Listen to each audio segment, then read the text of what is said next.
So my name is Michael Favicchia, and my main sport is lacrosse. I used to play football, but I scratched that out of the equation because I wanted to focus on lacrosse after I had some experience with my ACLs. And then now I'm trying to work my way into the MMA world, but I want to focus on that more after the lacrosse season this year. So I tore my ACL a number 3 times. The first time was in a lacrosse game. Didn't realize I tore it, or it was in a practice, and then I didn't realize I tore it, so I played 2 games and then ran a track meet.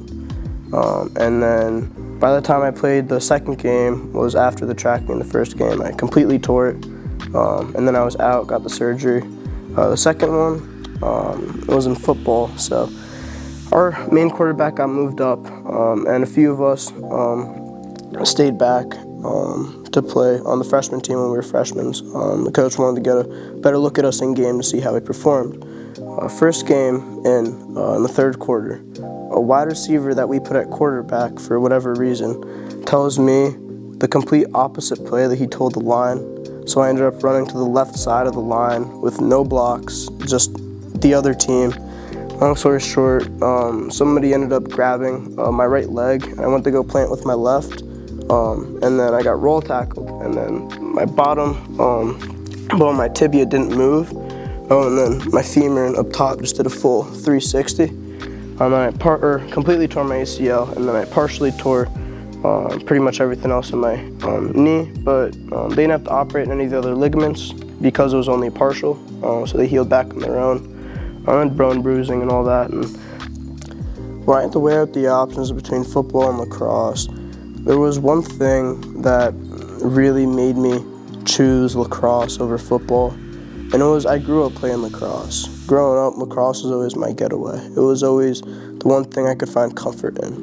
You know, it was the one thing that was always there for me. You know, so I played it for the love of the sport, and it really showed me how to love myself. And then every time I got hurt, I saw no other option but to keep on going forward and go back to what I love doing. And then now, even after 3 ACLs, a lot of people wanted me to stop playing. I just couldn't. It just wasn't an option for me. You know, I couldn't see myself doing that, and I don't want my biggest regrets to be what I didn't do, because I wouldn't be able to live with myself. You know, since I really wanted to do it, and really wanted to go back, you know, even though all the odds are against me, it's not stopping me. You know, I'm confident in my level of patience because I have to be. I know if I really want to achieve it, I can. You know, with the stuff I've overcome in the past and the goals I want to hit in the future, you know, if I can't, you know, focus on MMA and become, you know, a good athlete in the sport, then my future objectives and goals just won't happen. They won't work.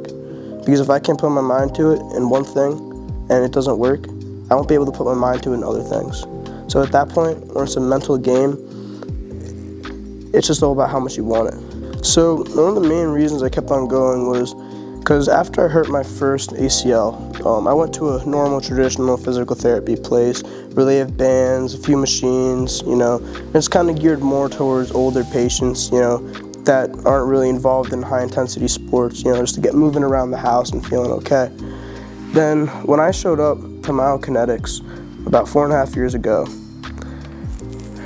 I realized that there was a lot I didn't know and a lot I had to work on. The first time I came in, you know, and Natty sat down with me, you know, he was kind of running me through, you know, what we're gonna do, and the stuff that we're gonna work on that day. In my head, before we started anything, I thought, oh, I'm already an athlete. You know, this is just testing my athletic abilities. You know, this is going to be easy. I got this. But then, you know, within 10 minutes, I realized I have so many weaknesses I did not know about. Stuff including my hips, my hamstrings, you know, my abductors, my hip flexors. Things I would never think about from an athlete's perspective that I needed, you know, somebody with that type of knowledge, you know, a trainer. Because coming to Myokinetix, it's a lot more than PT. It's, in a sense, it's personal training almost. You know, not just physical therapy.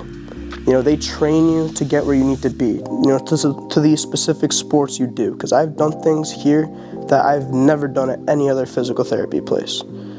And the only reason I was able to get back to the level and intensity of play that I was at before was because of Myokinetix, purely because of the work that Natty, Matt, Nick, and Danny were all able to give to me. What PT do you see the most? Right now, I've been seeing Danny the most, but I've seen, honestly, all of them about the same amount of times.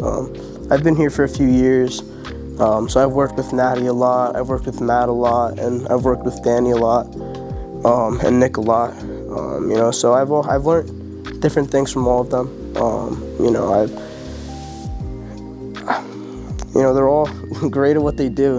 If it wasn't for a combination of all of their knowledge, I wouldn't be where I am today and getting back to the level of sport I've played before.